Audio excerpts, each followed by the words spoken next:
E vamos ao nosso debate do dia. A Copasa fechou o quarto trimestre com lucro de 337 milhões de reais, quase 24% maior que o mesmo período do ano passado. Receita cresceu, caixa segue forte e a empresa mantém uma política de pagar metade do lucro em dividendos.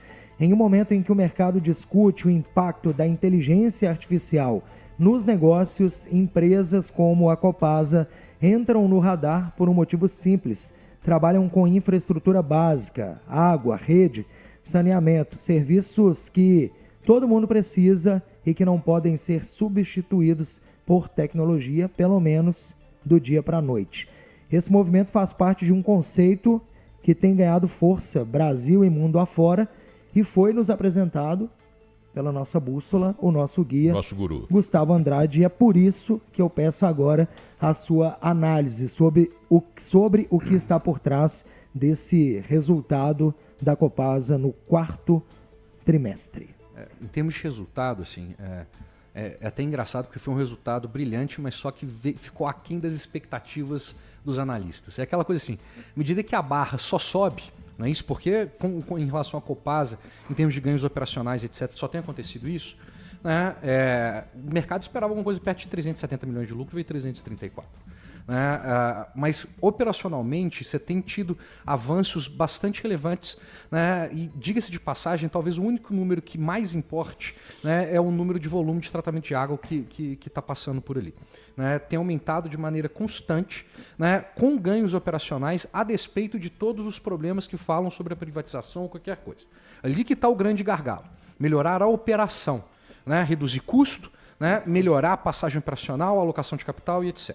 E o mercado tem uma expectativa muito grande para esse processo. Né? Inclusive, vale destacar que na semana passada também, não só assim, o número foi publicado essa semana do resultado, mas na semana passada também a Copasa oficializou quais são os sindicatos dos bancos, aparentemente, que vão comandar, né, o processo de privatização. E é importante colocar que no processo de privatização vai ter a tal da Golden Share, que embora ele necessariamente tenha, né, menos participação do que os 50%, né, ele tem o poder de veto ou o poder de voto superior para determinados temas. O que de fato tem que acontecer, dado que, né, o serviço é de utilidade pública, sim.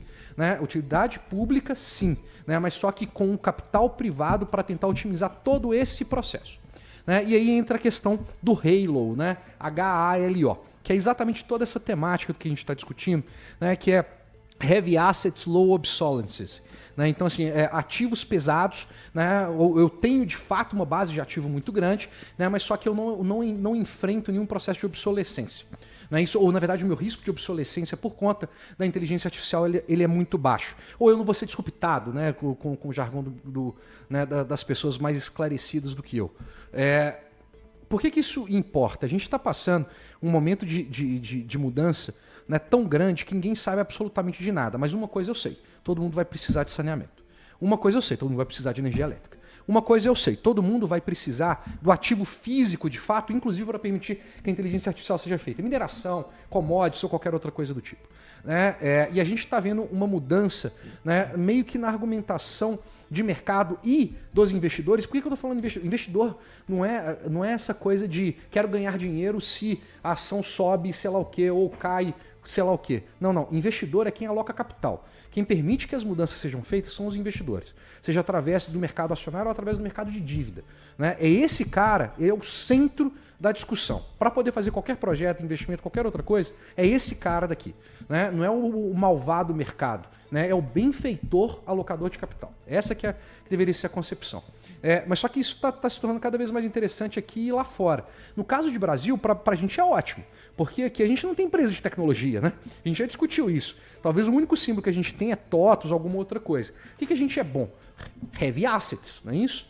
Né? É petróleo, é mineração, é utilidade pública. Né? Então isso está ganhando cada vez mais. E nesse relatório que foi publicado pelo Santander, pela Aline, a Copasa está entre o top 3 de ganhadores desse tema. né, desse halo.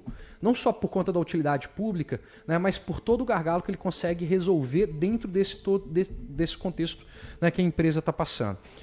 Olhando para fora, só para dar um dado por que isso é tão engraçado, hoje, né, ontem, anteontem, as empresas de tecnologia, que são basicamente crescimento na veia, vou mudar as coisas, então todo mundo vira e fala o seguinte, olha, então você deveria negociar com um prêmio, ou o múltiplo que você negocia tem que ser mais alto do que em setores que não apresentam crescimento, ou setores que são consolidados.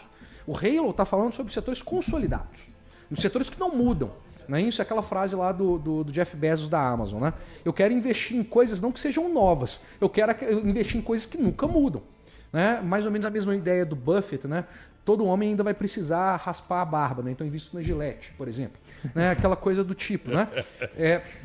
E é engraçado porque isso não só virou uma coisa de estudo, mas virou uma coisa enforçada.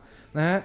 Hoje, né, empresas como Coca-Cola, marcas de ketchup e coisas do tipo, valem mais em termos de múltiplo, elas estão mais precificadas em termos de múltiplo, preço-lucro, né, do que essas empresas de tecnologia. Coca-Cola hoje parece que negocia mais cara do que a Microsoft. Aí fala assim, aí você tem que levantar a moeda e jogar assim. Né? Fala assim, somebody's lying, não é isso? Alguém está mentindo, não tem como as duas coisas serem verdadeiras. Né? E aí o que a gente vai passar a descobrir é quem que de fato está mentindo ou quem que não está. Mas uma coisa é fato. Né? Quem gera crescimento, ao longo do tempo, tem que ser, né, negociado razoavelmente, né, a múltiplos mais caros, porque você está dando o benefício de que a mudança leva a resultado. Não é isso? Mas só que a gente está passando num mundo tão difícil que ninguém sabe quem que ganha, que agora, na verdade, é quem não muda, que deveria ser o cara beneficiado com esse resultado. E para quem quiser acompanhar esse artigo que o Gustavo citou, pode procurar a Aline Cardoso lá no LinkedIn. Ela é chefe de pesquisa e estratégia de ações do Banco Santander aqui no Brasil. Aline Cardoso. É isso. Acabou. Obrigado, Gustavo. Até segunda-feira. Um abraço, pessoal. Sextou para você.